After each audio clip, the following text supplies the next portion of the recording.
Hello my dear students, so today our topic is important examples of order reaction means अलग अलग order की reactions के लिए कुछ मेन या इंपॉर्टेंट एग्जांपल्स हम आज पढ़ेंगे।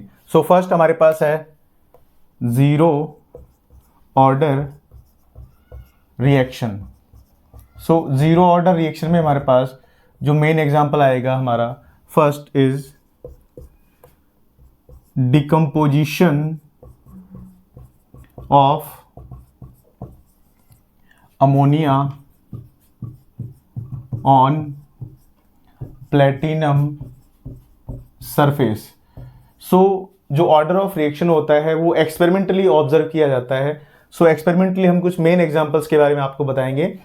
सो decomposition of ammonia on platinum surface. So आप देखिएगा अमोनिया का फॉर्मूला हमारे पास क्या है NH3 और ये डिकम्पोज होकर क्या फॉर्म करेगा बेटा N2 एंड H2 फॉर्म करेगा। सो आप देखिए बैलेंसिंग करेंगे तो यहाँ पर आ जाएगा 2 मोल्स ऑफ NH3 और यहाँ पर आ जाएगा 3 मोल्स ऑफ H2। सो यहाँ पर जो कैटलिस्ट लिया जाता है वो होता है प्लेटिनम और टेम्परेचर लगभग होता है 1130 केल्विन। सो आप देखिएगा thermal decomposition of ammonia on platinum surface जो है हमारे पास किस ऑर्डर का रिएक्शन है, जीरो ऑर्डर का रिएक्शन है। तो इसके लिए आप देखिएगा जो रेट होगा मेरे पास rate equal to K into NH3 और इसकी पावर क्या हो जाएगी 0। तो क्योंकि एक्सपेरिमेंटली ये पाया गया कि रेट ऑफ रिएक्शन जो है वो NH3 की कंसंट्रेशन पे डिपेंड नहीं कर रहा है, तो रेट ऑफ रिएक्शन जो डिपेंड नहीं कर रहा है तो पावर क्या आ जाएगा 0। मीन्स ये क्या हो जाएगा हमारे पास जीरो ऑर्डर रिएक्शन होगा।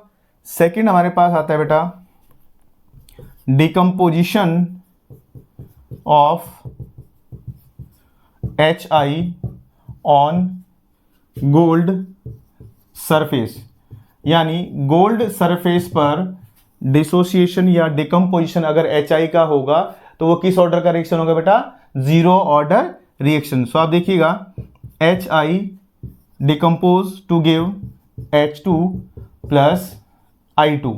सो आप देखिएगा यहाँ पर जो हमारे पास गोल्ड सरफेस लिया जाएगा, मतलब एज अ कैटलिस्ट जो है वो सरफेस क्या है हमारे पास गोल्ड का सरफेस है। सो आप देखिएगा HI को अगर हम बैलेंस करेंगे तो यहाँ कितना आ जाएगा HI आगे 2 मोल आ जाएगा और यहाँ पर H2 प्लस I2। तो आप देखिएगा यहाँ इस रेस्पेक्ट में क्या हो जाएगा rate equals to K into HI की पावर क्या हो जाएगी 0। सो ये चीज़ एक्सपेरिमेंटली आया कि भाई जो रेट ऑफ रिएक्शन है वो HI का भी गोल्ड सरफेस पे डिपेंड नहीं करता है कंसंट्रेशन ऑफ HI के ऊपर, तो पावर क्या आ जाएगा यहाँ पर 0। सो इसी तरीके से हम करेंगे first order reaction. First order reaction. So first order reaction का जो कॉमन एग्जांपल है हमारे पास वो है हाइड्रोजन पेरोक्साइड का। So hydrogen peroxide decompose to give H2O plus O2।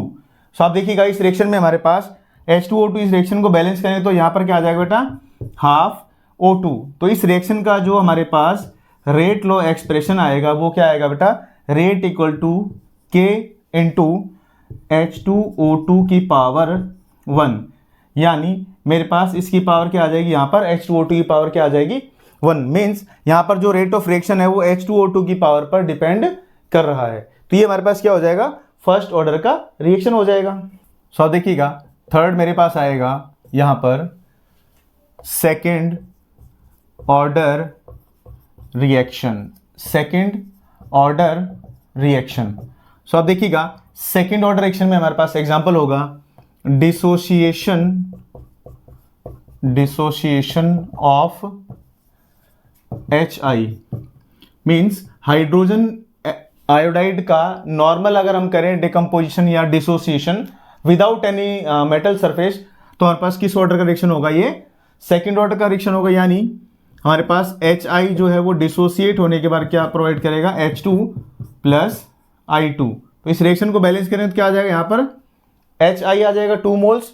तो यहाँ पर जो रेट ऑफ एक्सप्रेशन होगा मेरे पास rate equals to K into HI और इसकी पावर क्या आ जाएगी बेटा 2।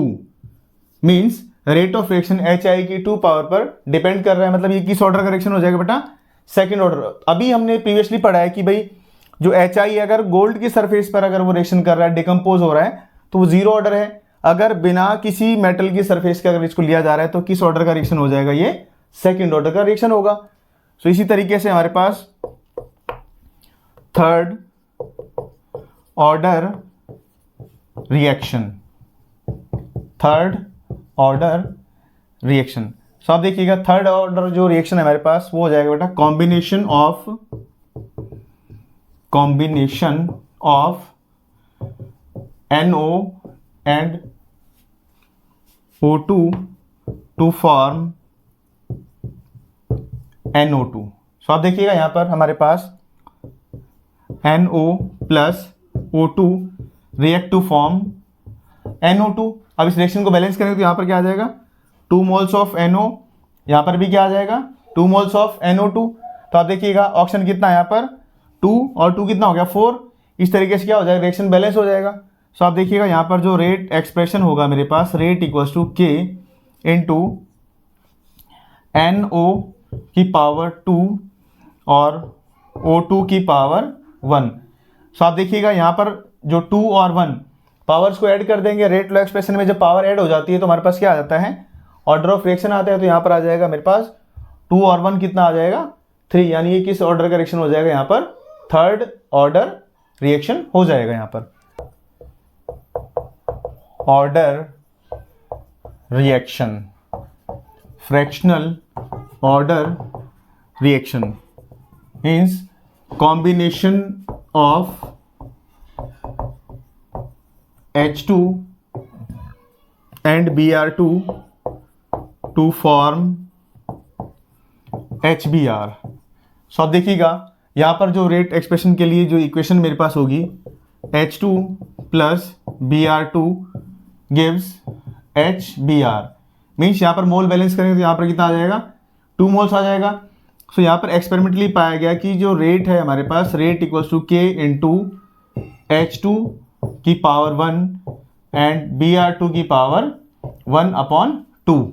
सो एक्सपेरिमेंटली हमें पाया गया कि यहाँ पर जो रेट ऑफ एक्सप्रेशन है वो डिपेंड कर रहा है H2 की पावर 1 और Br2 की पावर 1/2। तो यहाँ पर हम अगर ऑर्डर निकालेंगे यहाँ से तो ऑर्डर क्या हो जाएगा मेरे पास 1 + 1/2 कितना आ जाएगा यहाँ पर 3/2, यानी कि ये हो जाएगा फ्रैक्शनल ऑर्डर हो जाएगा मेरे पास। नेक्स्ट जो 5th टाइप का मेरे पास रिएक्शन आता है बेटा वो होता है pseudo first order reaction.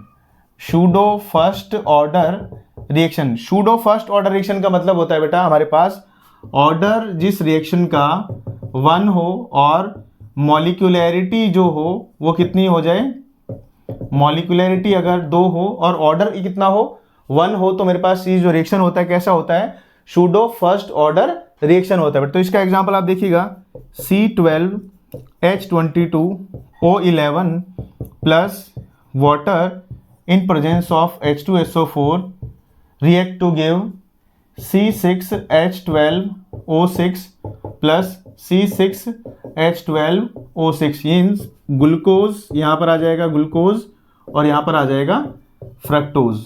So आप देखिएगा यहाँ पर जो रेट ऑफ एक्सप्रेशन हो जाएगा यहाँ पर वो हो जाएगा मेरे पास rate equals to K into power of C12H22O11 to the power 1। मीन्स इस रिएक्शन में जो रेट एक्सप्रेशन है यहाँ पर रेट ऑफ रिएक्शन जो है डिपेंड कर रहा है only on the concentration of sucrose, not on the concentration of water, because water here is in excess. So जो कंपोनेंट हमारे पास एक्सेस में होगा तो उसका कंपोनेंट अगर थोड़ा बहुत कम भी हो जाएगा तो उस पर रेट ऑफ रिएक्शन डिपेंड नहीं कर रहा है। तो यहाँ पर रेट ऑफ रिएक्शन किस पर डिपेंड कर रहा है, सिर्फ कंसंट्रेशन ऑफ सुक्रोज। सो इस तरीके से हम various type of order of reaction को एक्सप्लेन कर सकते हैं on the basis of these are only on the basis of experimental only. Means experimental value से ही हम बता सकते हैं कि रेट लॉ एक्सप्रेशन इतना है और उसके अकॉर्डिंग हम बता सकते हैं कि ये पर्टिकुलर किस ऑर्डर का रिएक्शन होगा। आपको हमारी वीडियो अगर अच्छी लगी तो प्लीज को लाइक करें, शेयर करें, सब्सक्राइब करें और बेल आइकन को प्रेस करें। Thank you.